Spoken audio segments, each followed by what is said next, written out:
Chapter 1. Jim Riley. Jim Riley was 14 years old and he lived in the beautiful city of San Francisco and California. He was short, thin, and wore glasses. He had brown hair and blue eyes. His mother died when he was 6 years old and his father lived in another city. Jim lived with his grandfather. This was his first year in high school and he liked it a lot. His favorite subject was science. On weekends he had a part-time job at a supermarket to make extra pocket money. Jim's home was on Telegraph Hill near San Francisco Bay. From his living room he could see the Golden Gate Bridge and the bay. Every morning he walked down Telegraph Hill. He met his friends at the bus stop at Washington Square. They went to high school together. Washington Square was a historical landmark and the people of San Francisco loved to go there. It was a lovely park for children and adults. There was a small playground for children. It was also a place for the people of the North Beach neighborhood to meet. There were restaurants, cafes, and nice shops around Washington Square. Often there were music and arts festivals. Normally, Washington Square had green grass and beautiful flowers. But there was no rain for a long time and the grass was dry and yellow and the flowers were dead. "Hi Jim," said Brian. Brian Wilson was Jim's best friend. He was 14 too. He was a tall boy with blonde curly hair and green eyes. He played basketball on the high school team. His parents had a grocery store and he helped them on weekends. "Hi Brian. Did you finish your English homework?" said Jim. "Yes, I did. But Shakespeare wasn't easy." "Look, there's Susan," said Brian. "Hi guys," said Susan. Susan Hardy was a pretty African-American girl. She was a good friend of both boys. She was also a very good student. She had a part-time job as a babysitter for the children of her neighbors, the Moreno family. Her brother Tom was 20 years old. She was a biology student at San Francisco University and played on the university football team. "Are you ready for the math test?" asked Susan. "I studied all afternoon yesterday, but I'm not ready," said Brian. "I'm not either. I didn't look at my notes," said Jim. The bus came and they got on. They saw their school friends and started talking. The bus was always crowded, but the bus ride was fun. When they got near Galileo High School, they could smell the chocolate from the chocolate factory nearby. They loved the smell of the chocolate. It made them hungry. The math test was difficult.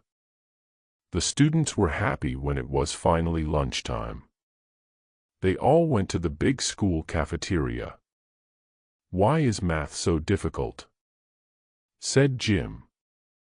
"I think Mrs. Miller makes the test difficult."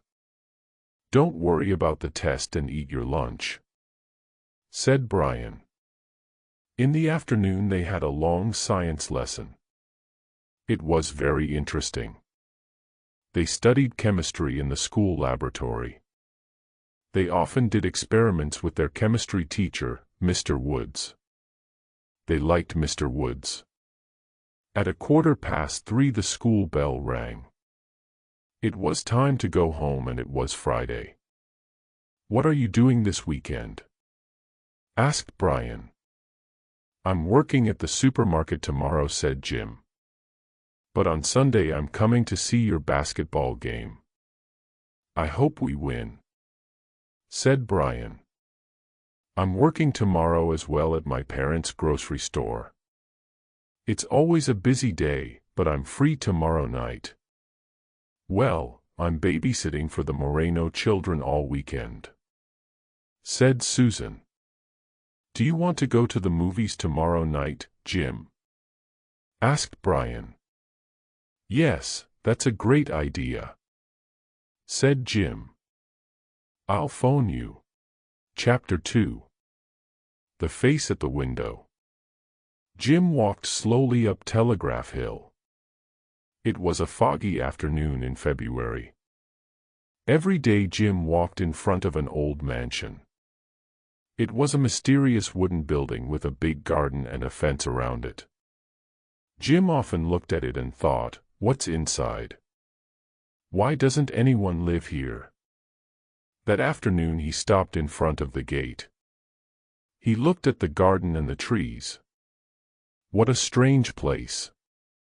No one took care of it. Then he looked up at the old mansion.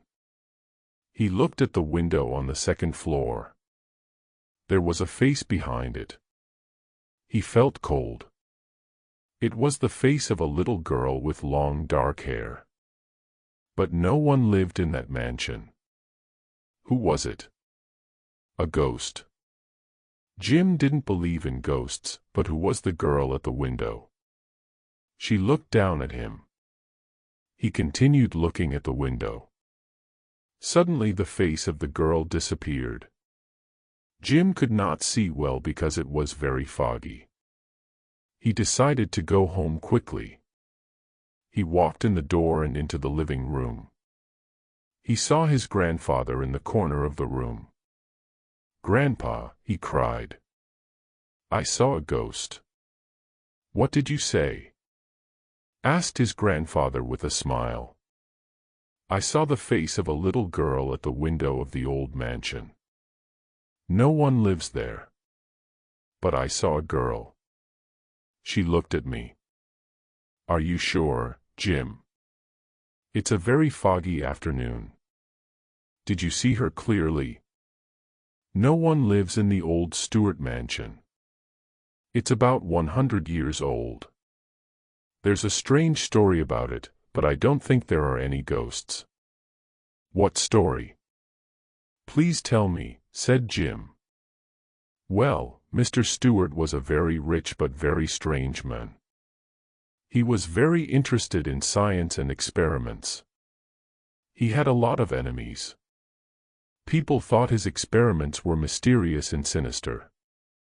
His wife and daughter died in a mysterious accident. It was terrible. He left San Francisco and returned to New York. I saw a face, Grandpa." "I did," said Jim. "But Jim, you don't believe in ghosts," said his grandfather. "You're right. But I saw that girl's face," said Jim. "Maybe it was your imagination," said his grandfather kindly.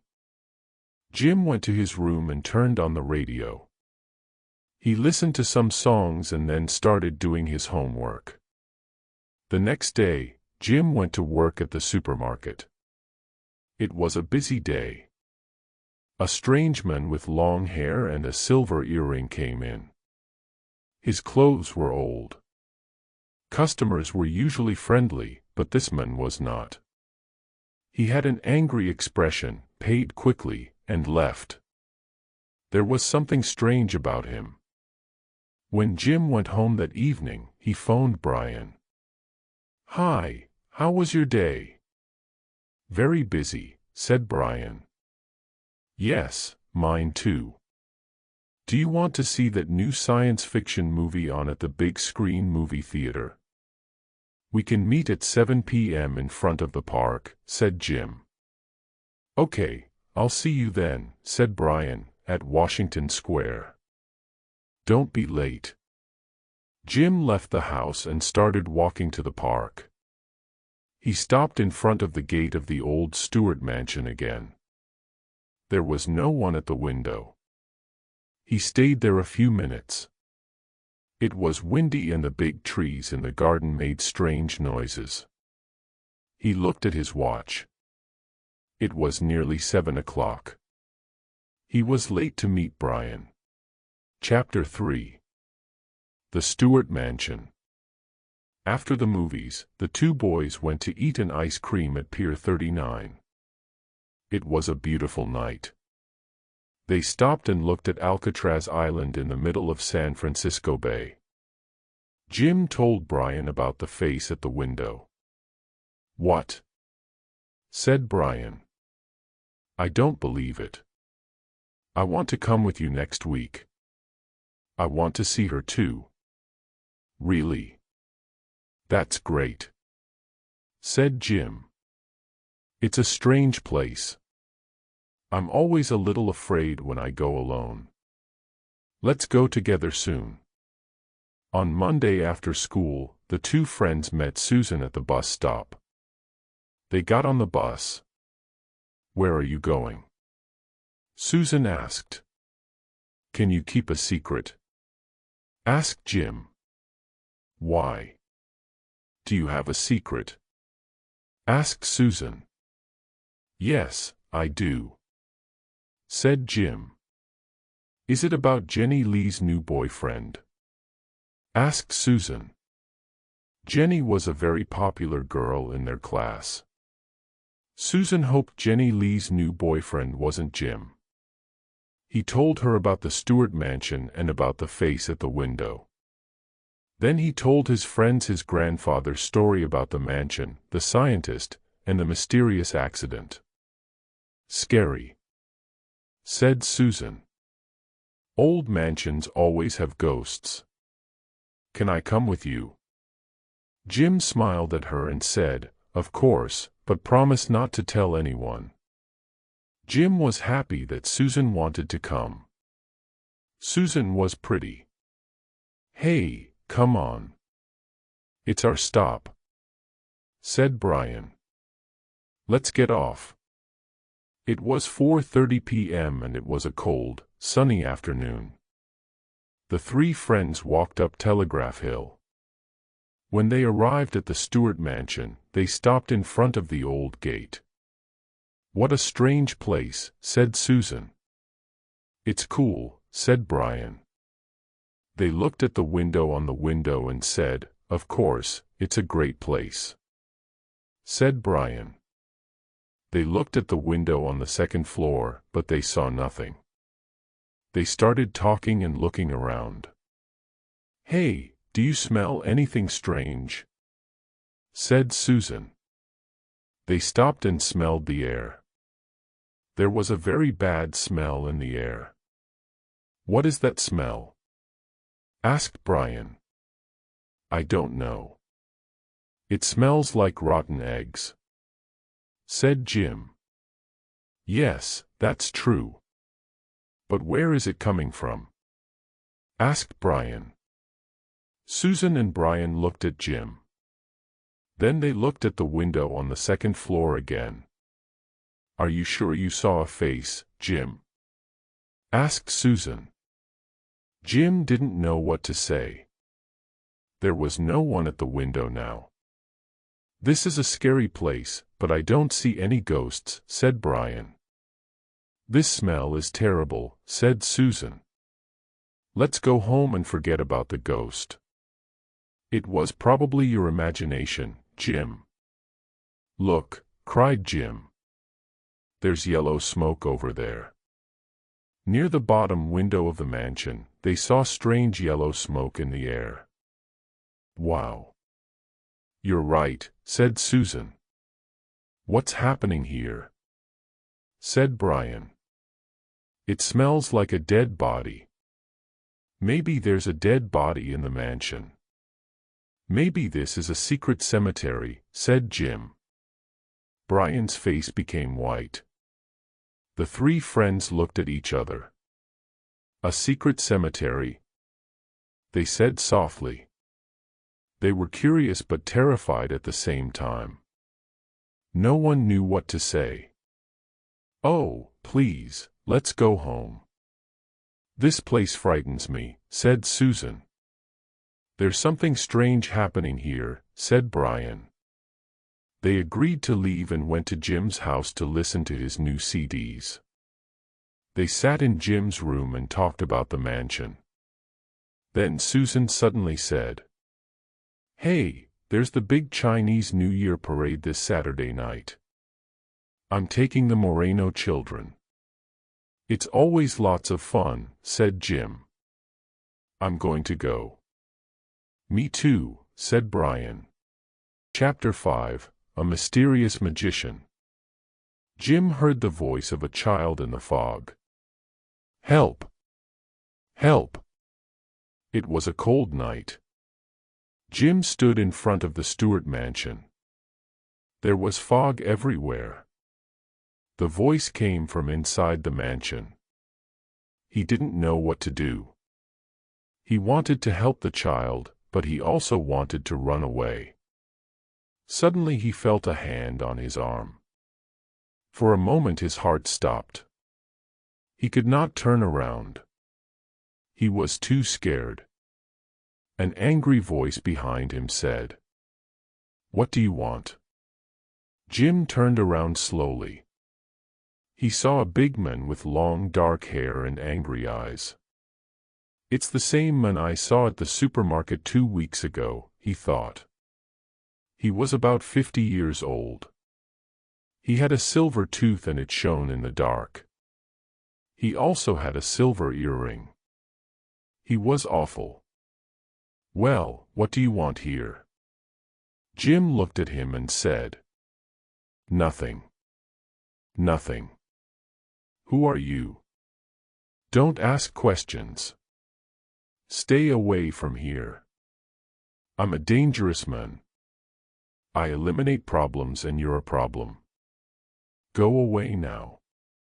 He pushed Jim to the ground and disappeared in the fog. Jim woke up.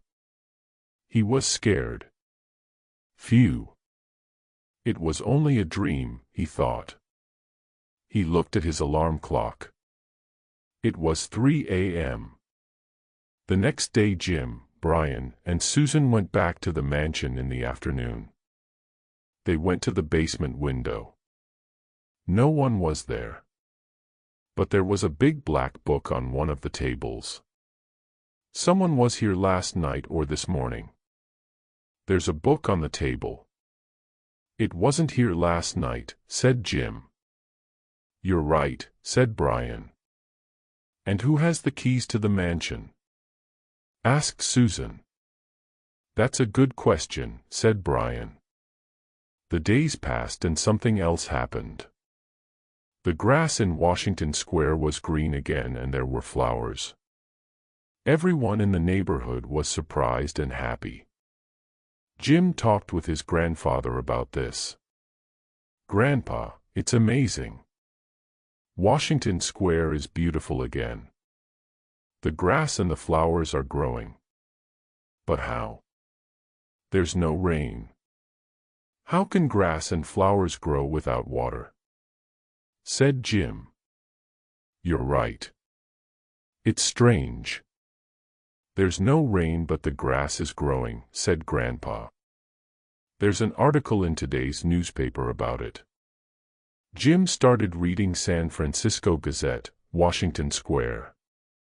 Who is the magician? The grass and flowers are growing again in Washington Square. The square was dry for months, but now it is beautiful and green. Artists from all over California are coming this year. Some people believe something mysterious is happening in Washington Square. The organizer of the jazz festival, Mike Murphy, says, "I thought it wasn't possible to have the jazz festival this year, but now it's beautiful and we can have the festival as we always do." One person said, "There's no rain, but the grass and the flowers are growing. I don't believe in magic, but it's very strange. Who is the magician? Mr. Magician, can you bring San Francisco some rain too?" Chapter 6, The Game. One afternoon, Susan took the Moreno children to Washington Square. They played in the small playground. Then they went to the duck pond. The children liked feeding the ducks in the pond, but the ducks were not hungry. "Susie, why aren't the ducks eating the bread?" asked little Sally Moreno. "I don't know, it's strange, they're usually hungry." "The fish aren't hungry either," said Susan. "Well, it's 5:30 and it's time to go home. The next morning there was a big crowd at Washington Square. Jim, Brian, and Susan were there with many other people. Everyone was at the duck pond. Some of the ducks were dead and others were sick. Lots of fish were dead too. "This is terrible," said Susan. "Someone poisoned those poor ducks," said Jim. At that moment the bus came and the students got on. On the bus, everyone continued talking about the ducks. Early the next morning, Jim's grandfather bought the newspaper. During breakfast, this is what they read. San Francisco Gazette, dead ducks at popular city square. 8 ducks and many fish were found dead in the pond in Washington Square yesterday morning. Only last week people came to see the jazz festival. It was a great success. A scientist analyzed the grass and the water in the pond and found a high quantity of a new chemical. The new chemical is similar to Green X, but it is more toxic. Green X was a popular fertilizer 20 years ago. It is illegal to use it today, the scientist said. The volunteer organization Helping Hands is now looking after the sick ducks. Volunteers can call this number 392 RU 369. The San Francisco Police Department are investigating the case. "Wow!" exclaimed Jim.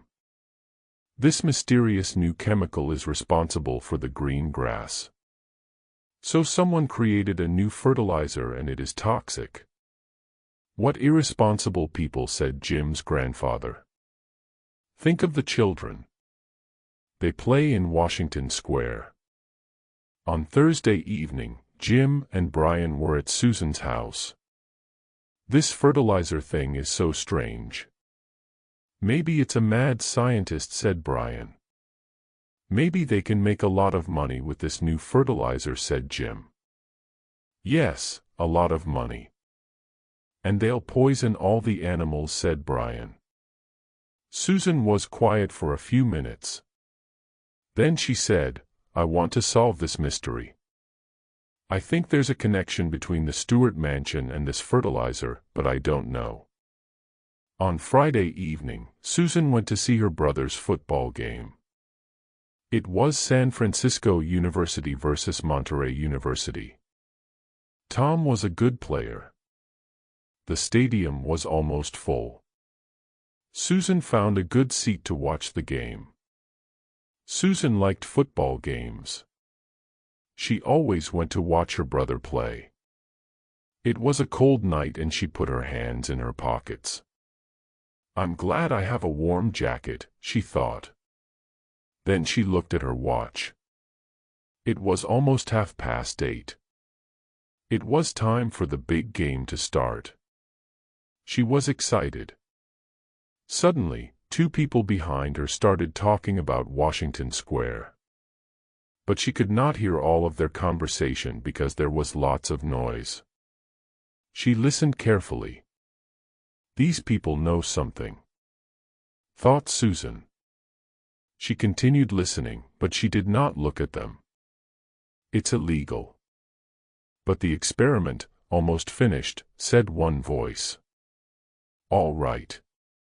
"On Lombard Street," said the other voice. "Lombard Street, the Stewart mansion is on Lombard Street." So there is a connection between the mansion and Washington Square, Susan thought. Suddenly she understood. "I must tell Jim and Brian," she thought. She was very excited and looked at her watch. The game finished on time and San Francisco University won. After the game, she phoned Jim. They told him about the conversation between the 2 young women. "You're a great detective, Susan." "You're right. It's that secret laboratory," said Jim. "Let's tell the police immediately," said Susan. "Yes, that's the right thing to do. Tomorrow's Saturday." "Let's meet early in the morning," said Jim. I'll call the supermarket and tell them I can't work. Okay, said Susan. I'll call Brian now. It was lucky I went to Tom's football game, she thought. Chapter 7, The Police Station. On Saturday morning, Jim, Brian, and Susan went to the Chinatown police station. Good afternoon, Brian said to the policeman at the door. What can I do for you? Asked the policeman. We want to report something, said Brian. Come to my office and sit down, said the policeman. I'm Sergeant Chan. They explained everything to Sergeant Chan. He was interested and a little surprised. Why were you at the Stewart mansion? Asked Sergeant Chan. One day I saw the face of a little girl at the window, said Jim. I told my friends and we wanted to explore it. Did you see anyone inside this secret lab? Asked Sergeant Chan. No, we didn't. Said Jim. I understand. Said Sergeant Chan. The mansion is very close to Washington Square. Perhaps you discovered something interesting that night. I'll send some officers to investigate. I want you to come too. You know where the laboratory is. I'll phone you. Yes, Sergeant. Answered Jim. In the afternoon, the phone rang at Jim's house. Hello, this is Sergeant Chan of the San Francisco Police Department. May I speak to Jim Riley? This is Jim Riley. Hello, Sergeant Chan. Jim, my officers, and I are going to investigate the Stewart mansion. Can we meet you at 5 o'clock this afternoon? Of course. Let's meet in front of my house at 325 Lombard Street. Then we can go together, said Jim. You and your friends wait outside your house. We'll go in a police car, said Sergeant Chan. We'll see you at 5 o'clock then. I'm very proud of you and your friends. You're doing the right thing, said his grandfather. He smiled, but he was worried. Thanks, Grandpa. Jim called Brian and Susan. Meet me outside my house. The police are going to drive us to the mansion. It was 5 p.m. The police were going to drive us to the mansion. It was 5 p.m. Jim saw 2 police cars in front of his house. He and his friends got into the police car with Sergeant Chan. Good evening. This is Sergeant Lopez, said Sergeant Chan. Pleased to meet you, sir, said Jim, Brian, and Susan. Now, this is our plan. We'll drive to the mansion and my officers and I will go in. Jim, you will show us the basement window. After that, you must stay outside the mansion. Only the police will enter because it can be dangerous. Do you understand? Yes, I do, sir. I'll wait outside with my friends, said Jim. The police car drove up Telegraph Hill. When they arrived in front of the Stewart mansion, Jim, Sergeant Chan, and Sergeant Lopez got out of the car. 3 policemen got out of the second car. The 5 men followed Jim. He took them to the gate. The policeman looked around. You go around the back of the house and we'll go around the front, said Sergeant Chan to the other policeman. Where did you see this laboratory? Sergeant Chan asked Jim. Over there by the window, replied Jim. They saw yellow smoke near the basement window. There was a bad smell like before. That's the smell of sulfur, said Sergeant Chan, and it's very strong. He opened the gate and went in. The other policemen followed him. Jim remained outside with his friends and waited. Chapter 8, The Secret Formula. There were 4 young people in the laboratory, 2 women and 2 men. They were in their early 20s and were very busy with an experiment. They stood around the long table. One woman wrote something in a big black book. The other 3 worked with test tubes. There was a portable computer on a small desk. Near the desk was a little girl who was with the men with long hair and a silver earring. Sergeant Chan looked inside the basement window and saw people in the laboratory. Jim Riley was right. There is an illegal laboratory here. Let's go in, said Sergeant Chan to his men. The police broke the front door and went into the mansion. They immediately went to the basement. This is the San Francisco Police Department. Put your hands over your heads. Sergeant Lopez cried. You have the right to remain silent. Anything you say can be used against you. The young people were surprised and angry. Oh no, cried one young man. He and his friend ran to another door, but the police stopped them. Who are you and what are you doing here? Do you know you are on private property? Said Sergeant Chan. One of the young women spoke. She was very nervous. My name is Barbara Dell. We aren't criminals. We're students at San Francisco University in the Department of Chemistry. Who's that man? He doesn't look like a student, said Sergeant Chan. He's Ben Bradley. He has the key to the mansion because his grandfather was a gardener here many years ago. Now Ben doesn't have a home. He sleeps here at night, said Barbara Dell. Oh, shut up, said Ben Bradley angrily. Be quiet, said Sergeant Chan. Now continue your story. Don't tell them anything, Barbara, cried one of the young men. The formula is our secret. I want to tell the truth, said Barbara. We discovered a new molecule at the university. With this molecule, we created a new formula for a powerful fertilizer. People can use this fertilizer without water. We knew that no one lived in this mansion. And we knew there was an old laboratory in the basement because Mr. Stewart was a scientist. We wanted to keep this a secret because you wanted to sell it to a company and make a lot of money. And you tested the fertilizer in Washington Square. You polluted the water of the duck pond. You killed the ducks and the fish. Your new fertilizer is toxic and very dangerous. Do you know that children play in the park near the duck pond?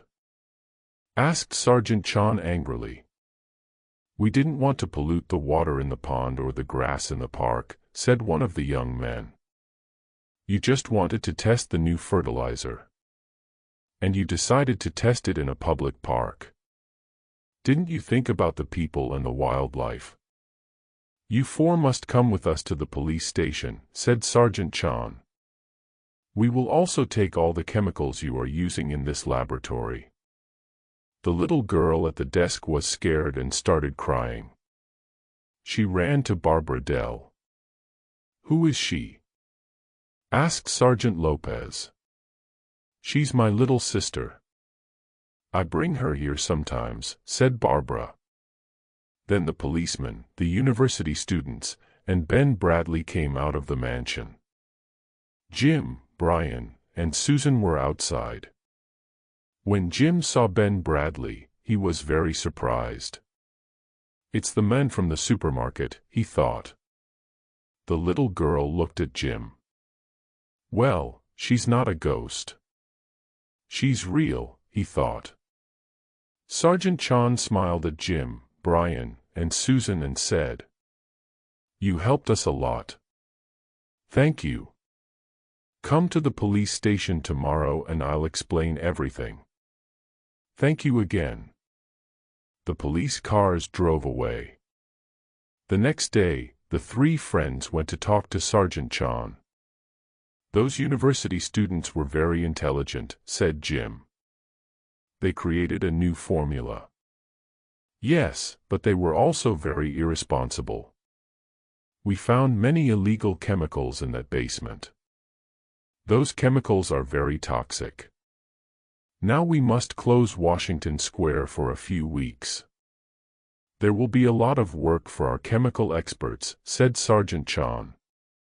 What will happen to the university students? Asked Susan. There will be a trial, said Sergeant Chan. They could go to prison. How are the other ducks? Asked Brian. The volunteers at Helping Hands are looking after them. They're feeling better, said Sergeant Chan. Jim, Brian, and Susan left the police station. They were all happy. Pizza for everyone tonight, said Jim. Great idea, said Brian. Let's go to Nico's Pizza Place on Washington Square, said Susan. Jim and Brian looked worried. Don't worry, I'm only joking, said Susan laughing.